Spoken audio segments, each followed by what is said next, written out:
All right, guys, so we are going to light up the 94-gallon smoker pit that we just got finished building not too long ago, a few days ago actually.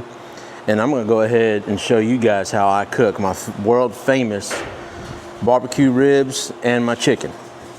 Well, maybe not world famous, but it's famous in my world.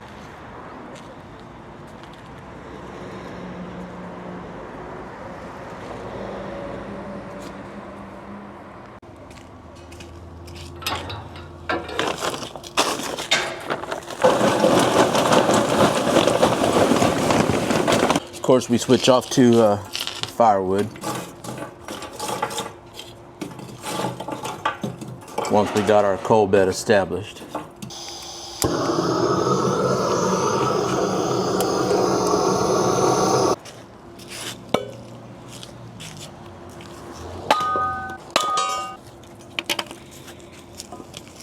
If y'all aren't using a Kindle cracker yet, you need to get one. Trust me, it's gonna be worth every dollar. It makes it super easy to crack a Kindle. Check it out. Gonna get some splits in there, and we'll get it all lit up, put a little bit more fire on it, and we'll get it moving. So while we're waiting for the fire to start and get going really good, let me give you some specs on the 94 Fathom. So the 94 Fathom is a 94-gallon smoker pit. It has a 24-inch diameter chamber by 48 inches long. So you basically, for reference, if you're gonna be cooking, you can cook somewhere about 4 to 5 briskets in there. It does really well. You know, obviously you could put plenty of pork butts, ribs, chicken, sausage, whatever. It does come with your main drop-in grates, 2 main drop-in grates.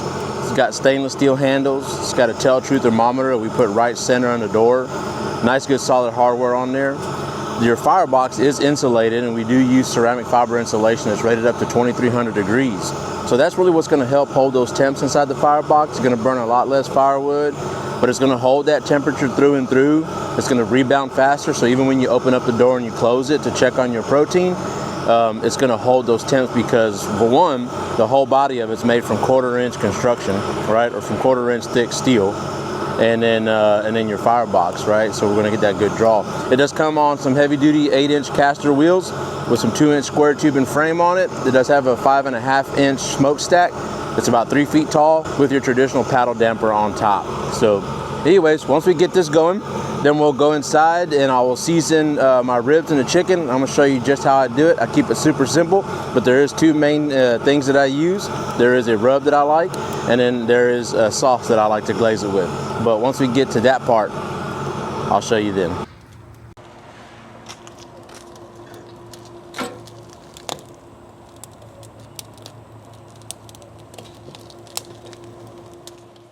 So what makes my ribs and my chicken world famous? Me, of course. I'm just kidding, guys.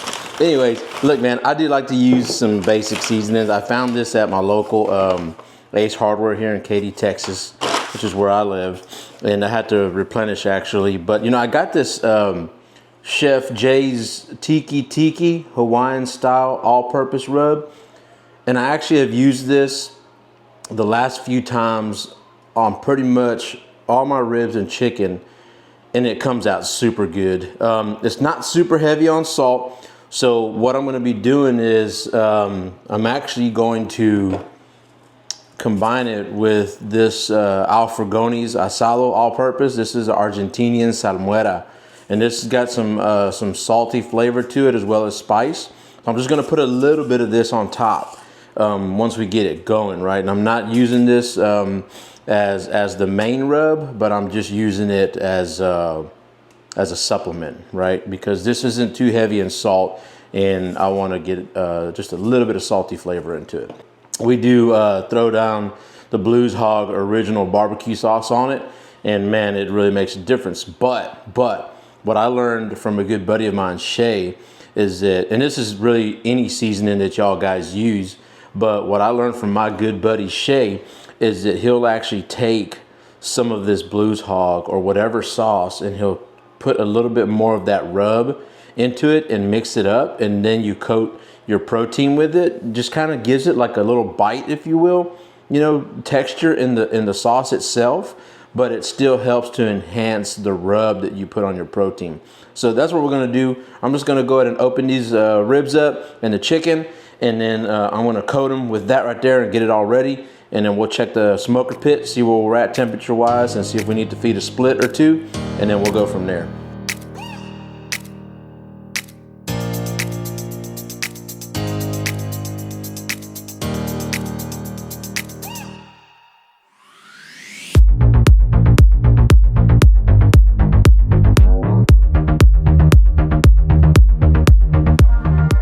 All right, guys, check it out. I got them nice and coated on there. I'm gonna keep it super simple, right?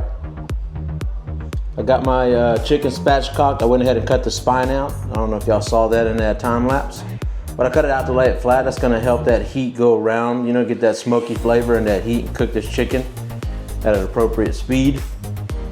But there you go, guys. Let's go check the smoker pit and see if it's ready.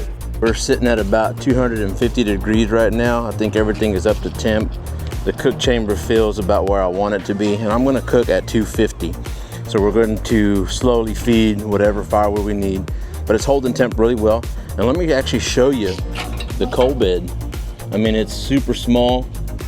It's not very big at all, and it's gonna hold those temps really good for a while. So we'll start feeding it as we need it, keep it at 250, and we're gonna go ahead and throw that chicken and that rack of ribs in there. All right, so we're gonna go ahead and load up the chicken, check it out. Got that, and the ribs. I don't really have a specific place that I like to put it, but I tend to put my chicken like in the middle of the cook chamber, since it's a little bit thicker cut, or like thicker protein. You know, we gotta cook through the chicken breast and all that. And then the ribs, I like to kind of put it towards the backside, right? Let it flow as best as possible. But we're gonna go ahead and load that up in there. And then what I like to do is add another split right when we get in there. That way we get that fresh, like that boost of smoke that comes from putting in a fresh split. And then that just kind of, to me, I don't know, it just kind of gives it a little bit of punch of that smoke flavor, right? Let's go ahead and load this up.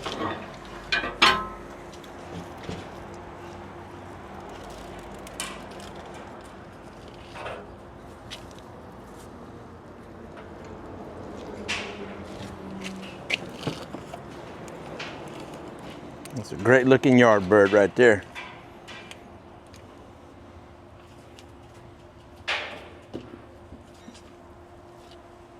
All right, we're gonna let it do its thing now.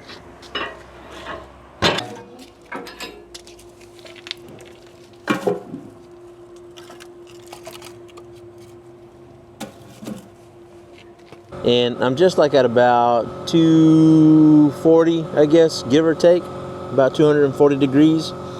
And I haven't fed it since I loaded it. It's been about an hour. It's been about 50 minutes or so, give or take. Actually, I'll tell you exactly. Yeah, it's actually been 50 minutes. Holding temp really steady, really well. You know, I'm gonna kind of ride that wave. But this is what we're looking at right here. And when I'm gonna feed it with a split, you know, let me show you. This is really all I'm gonna use, and I'm gonna feed that. And you can see just how little that is. I mean, that's probably, you know, if I'm looking at that, you know, that's probably about 2 inches by an inch, inch and a half, give or take. And I mean, that's it's an 18-inch inside. So that's, you know, that's like 19 inches in length. Not a very big split, but I'm gonna load it. I'm gonna put one in there because, like I said, I want to keep it at that 250 kind of range for what I'm cooking this chicken and these ribs. And then what I'll do is I'll come back in about 20 minutes and show you where we're at. We've been holding temps pretty good, about 250, 275, give or take, around about there. Not really feeding it with a whole lot of firewood. You can see where that temperature was at right there. And that's really all we use. And my ribs have been in the smoker for 2 hours already. So we're gonna take them out, we're gonna wrap them. And typically what I do is that I usually put honey, but I don't have any honey right now. So I'm just gonna use some of that Blues Hog to put some moisture in there. So we're gonna wrap these up pretty good.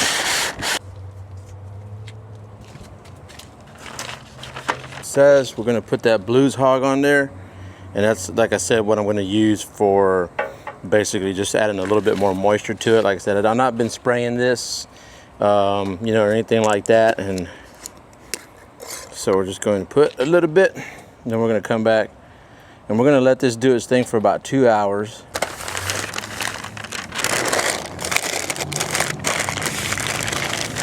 We're gonna put that right back in there, just like that. And there we go. Let's keep on going.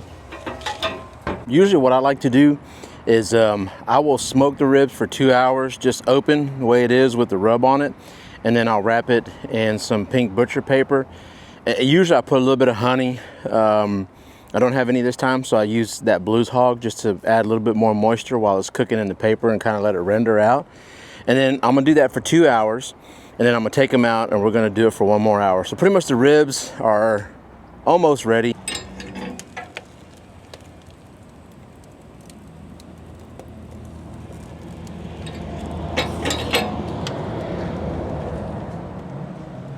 So this is kind of what we're looking at right now. It's looking really, really good. I know the sun's kind of intense out here, but I'm getting ready to coat this. I'm gonna go ahead and put on some of that blues hog. And then of course we got about another 30 minutes of having this ribs wrapped up, and then we're gonna take them out and put the blues hog sauce on it and then go from there and show you. But I just want to show you what you got going right now with this cooker, with this smoker pit, what you're able to do right now with chicken. And of course I'm gonna show you all the ribs in a minute, but check it out guys, so far so good.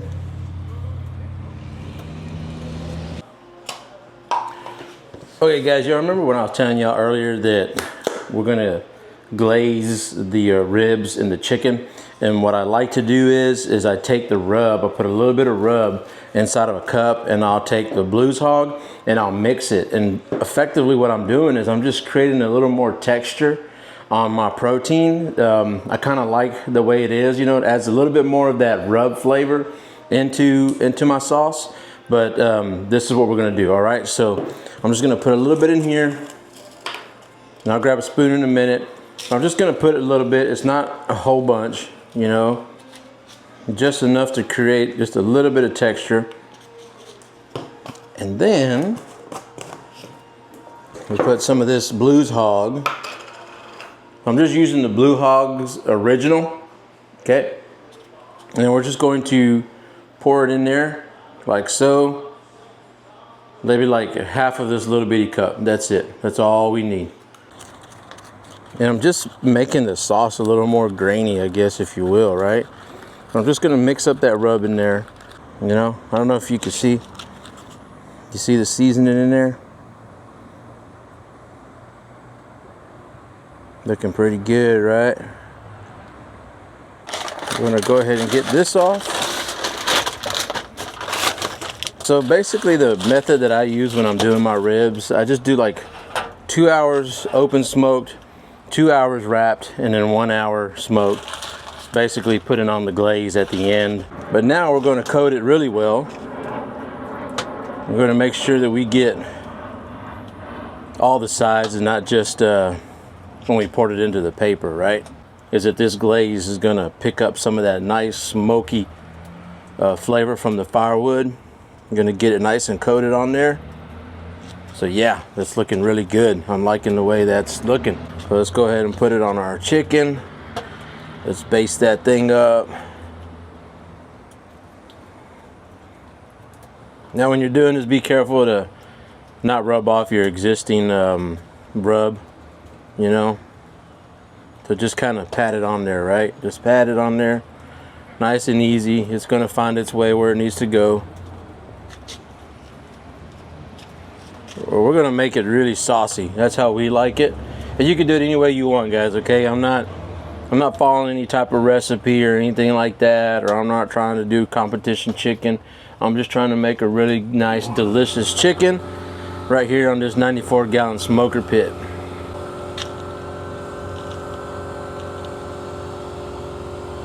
Man, look at that chicken. It's looking really good. And then them ribs, man, that's money, dude. My mouth is watering now. Mouth is watering. It smells really good, right? This is what came off of the 94 Fathom smoker pit, right? We just cooked some St. Louis style ribs. Then we have some Blues Hog original barbecue sauce, which is really good. I love the glaze part. So I'm gonna go ahead and cut some pieces. We're gonna try them out.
Guys, you see, it's super easy. Like I said earlier, like I showed you, using that smoker pit was very predictable. I mean, it was holding temps really well. It was doing exactly what I wanted to do. And we didn't even burn that much firewood.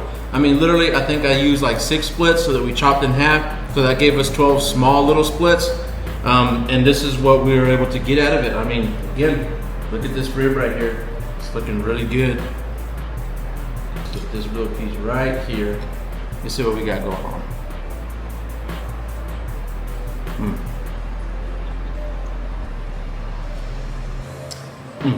If you're looking for a smoker pit, we can help you guys out. We're at the corner of Rouse Street and Highway 90 in Brookshire, Texas, and I got this rib in my mouth. But we're 30 miles west of Houston off of Interstate 10. If you find yourself needing one, let me know, because look what it can do. And if you got the will and the skill but not the dollar bill, let my banking partner help you out. And don't forget, we are your prime barbecue company.